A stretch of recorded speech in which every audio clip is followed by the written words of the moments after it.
has one dominant. So does she have the recessive phenotype? No. So in this particular case, it's also 50% chance of the daughter having it. What's the chance of a daughter being a carrier? 50%, yeah. So she's either a carrier or hasn't. What's the chance of a male being a carrier? If the mother is 50. Well, carrier has to be heterozygous.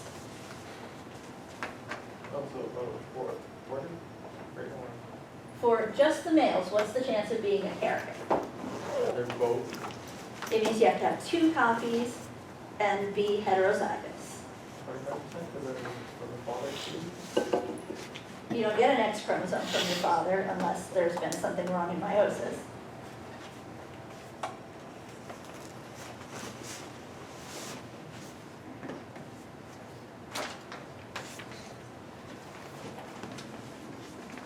So carrier means you have 1 dominant copy, 1 recessive copy. What are the chances of a male getting that? 0. 0. For an X-linked trait, there are no male carriers. Male either has it or doesn't. Female either has it, doesn't, or is a carrier. So if the dad has it, he has to have the dominant one for the daughter to be 100% carrier? Yeah, you know, if a way you could get 100% chance of carriers is, let's say, the dad has the healthy version, but the mom, through bad luck, ended up with the recessive. Then you would have all the males have it, and all the females are carriers, because they can only get the bad one from mom. They can only get the good one from dad. So all the females are going to have one of each. All the males are going to have only the recessive. Does that answer it? If we go the other direction and the mom isn't even a carrier, but the dad has it, again we have all the females are going to be carriers, but now none of the males will have the recessive trait.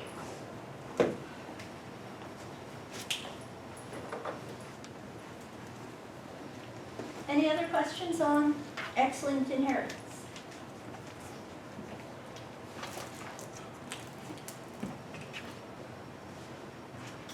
Now, other ways that sex can affect gene expression are typically related to hormone levels, and sometimes it's related to a structure that's only in one sex. So a gene that would affect the uterus isn't going to have any effect in men. A gene that would affect the epididymis isn't going to do anything in women. For features that can be found in either, a sex-limited trait generally only appears in one sex because of the hormone levels. So there are genes that affect how bushy a beard is. So unless a woman has different hormone levels or maybe some different genes that cause her to actually grow a beard, you won't see any difference between which beard allele she has because she won't grow one. On the other side, breast size is partially genetic, and on a man not growing any breasts, it's not going to, you won't see any effect of alleles that say, is it going to be an A or a D? A sex-influenced trait is kind of weird. It ends up dominant in one and recessive in the other. And that's again because of hormone levels, where if you have the hormones that cause it to express, you only need 1 copy of it. Whereas if you don't have the hormones, having 2 copies of it could still cause it to manifest.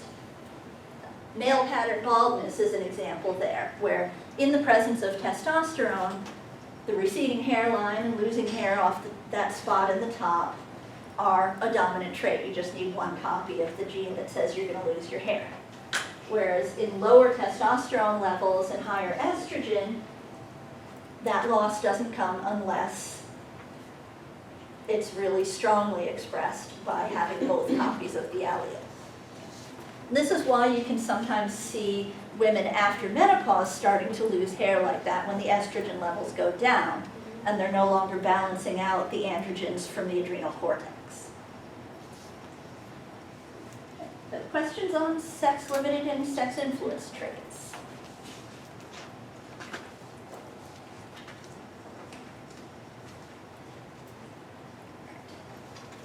Chromosome disorders are situations where the actual whole chromosomes have something different about them, either numbers or chunks of them missing or repeated, and that would cause extra or not enough copies of a particular gene. Polyploidy means having extra sets of chromosomes. In plants, this is actually fairly common. Seedless watermelons, if I remember correctly, get like that by being triploid. They have 3 sets of chromosomes. The result is when they try to do meiosis, everything gets confused and they don't end up making gametes. It's like, wait, there's 3 here, I can't divide them evenly. However, polyploidy in the zygotes is always fatal in humans. There are some cell types that can be polyploid. For example, muscles always are because they have multiple nuclei. So a single muscle cell could have 100 nuclei down the length of it. And so it's 200-ploid, whatever you would call that, and it's fine because that's how it works. And euploidy means not good copies. This is when you have the wrong number of just one chromosome. This results from something called non-disjunction, where the chromosomes stick together in meiosis, and so one gamete will get 2 copies and the other won't get any. There's a difference in the numbers you get in the gametes depending on whether it happens in meiosis 1 or 2. Getting a single copy of a chromosome is called monosomy. So one body, or one chromosome that they took out the chromosome. Monosomy of an autosomal chromosome, so 1 through 22, usually is going to affect brain development because that's affected everywhere and is often fatal. In a sex chromosome, there's a lot of different possible combinations that we'll take a look at. The only monosomy that's actually viable is X0, so just one X chromosome. Y and nothing else, there's too many genes missing. With an XO, usually they're going to be female, but usually sexual maturation is delayed and they may need hormone supplements. And they may be infertile because half of their eggs don't have a X chromosome in them. On the other side, trisomy is having 3 of one particular chromosome. So here's 2 examples of non-disjunction. They've gone with sperm so that we have 4 complete gametes. We can see all the options. So in meiosis 1 non-disjunction, all 4 copies of that homologous pair go into 1. And so you end up with 2 of the sperm don't have that chromosome. The other 2 have an extra. So really what they have is 2, and that would cause a trisomy in the offspring. If meiosis 1 goes okay, and then meiosis 2 is where we get the non-disjunction, you get 2 normal sperm that lead to a normal diploid zygote, but then we get 1 that the sperm doesn't have the chromosome, and that would cause a monosomy, and 1 where it has 2, and that would cause a trisomy. So basically, if it happens later, you still get half a chance if everything's fine.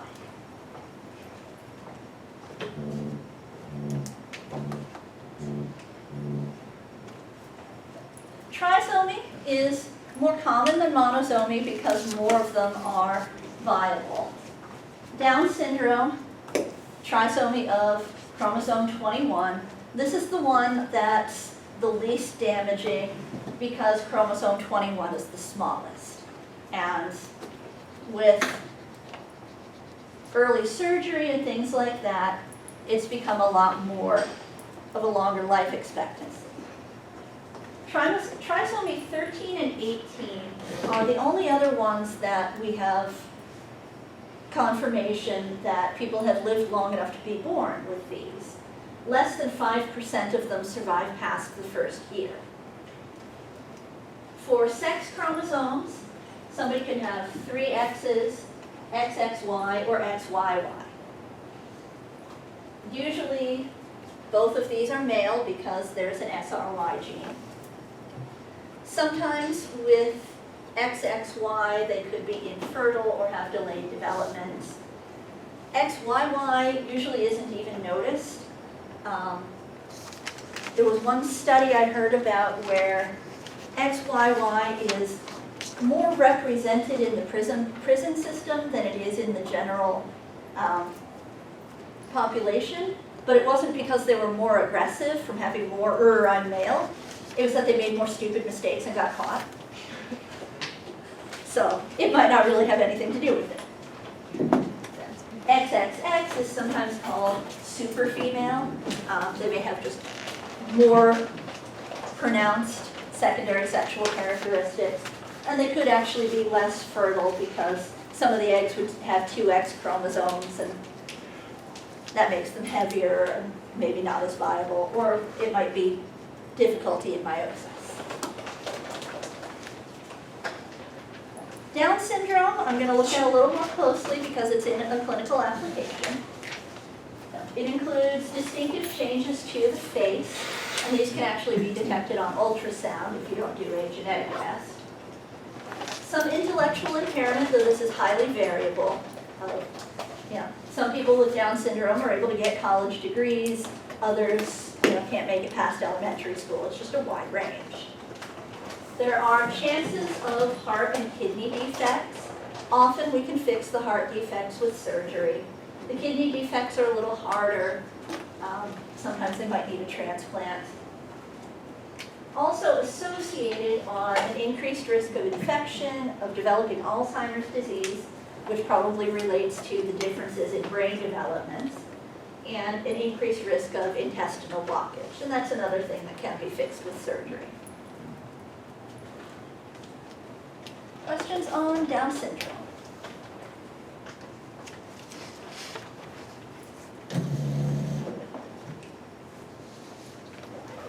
Prenatal testing, there are a couple of ways that we can check before someone is born if they have a chromosome disorder. We can run a karyotype on fetal cells. The earliest way to get those is chorionic villi sampling. That has a greater risk of damaging the placenta and causing more risk to the fetus later on. Amniocentesis, there are loose cells in the amniotic fluid, so you can take a sample of it and isolate the cells and run the karyotype. And then you get a picture of the chromosomes and you can see if there's an extra or one missing.